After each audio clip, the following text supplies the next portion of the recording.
Dice पे तशरीफ़ फरमा जयपुर शहर के मोअज़्ज़िज़ हज़रात और मेरी बहनें, मेरे नौजवान साथियों, अस्सलाम वालेकुम।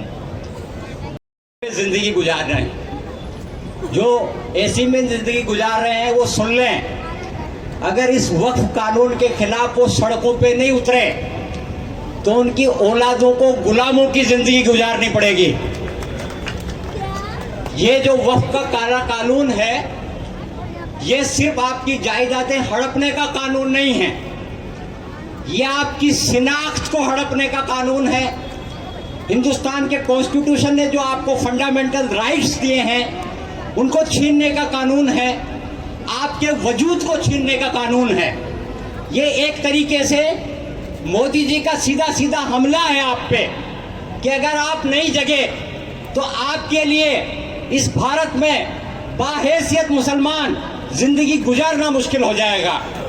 तो अगर आप इस देश में बाहैसियत मुसलमान अगर आप अपनी जिंदगी गुजारने के लिए तैयार हैं तो इस कानून को खत्म करने के लिए जितनी भी कुर्बानियां, जैसी भी कुर्बानियां देनी पड़े उसके लिए आप तैयार हो जाइए।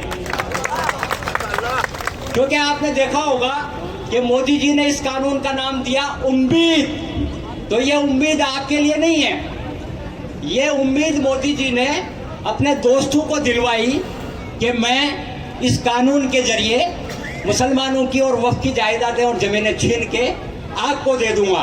तो ये उम्मीद उनके लिए है। मोदी जी कान खोल के सुन लीजिए, हम आपकी इस उम्मीद को नाउम्मीदी में बदल के रहेंगे। और मोदी जी सुन लीजिए, जब तक हम जिंदा हैं वक्फ जायदाद की 1 इंच जमीन आपको हम देने को तैयार नहीं हैं। आप ये समझते हैं कि अब्दुल सिर्फ पंचर बनाता है, तो शायद आपको अब्दुल का डीएनए का पता नहीं है। बात जब हमारे ईमान पे आती है तो हम हमारे हुकूक को हलक में हाथ डाल के निकालना भी जानते हैं। तो आप हमारे सब्र की आजमाइश मत कीजिए। मुसलमान ना आपसे डरता है, ना अमित शाह से डरता है, ना आपकी नफरत की सियासत से डरता है। हम सिर्फ अल्लाह से डरते हैं।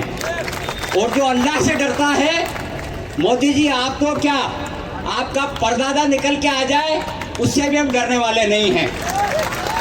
तो मोदी जी सुन लीजिए, आपकी ये जो नापाक कोशिशें हैं और जो साजिशें हैं कि मैं वक्फ जायदादों को छीन लूँगा, इसे आप जितना जल्दी अपने जहन से निकाल दें उतना आपके लिए बेहतर रहेगा। हिंदुस्तान का मुसलमान यहाँ न डर के रहने को तैयार है, न दब के रहने को तैयार है। हिंदुस्तान का दस्तूर जितना आपको हक देता है उतना ही मुझे हक देता है। अगर आपके जहन में ये है कि इस 14 साल की हुकूमत में मैं मुसलमानों को दबा के, डरा के और मुसलमानों को हाशिए पे धकेल दूंगा, तो आप इस गलतफहमी को निकाल दीजिए।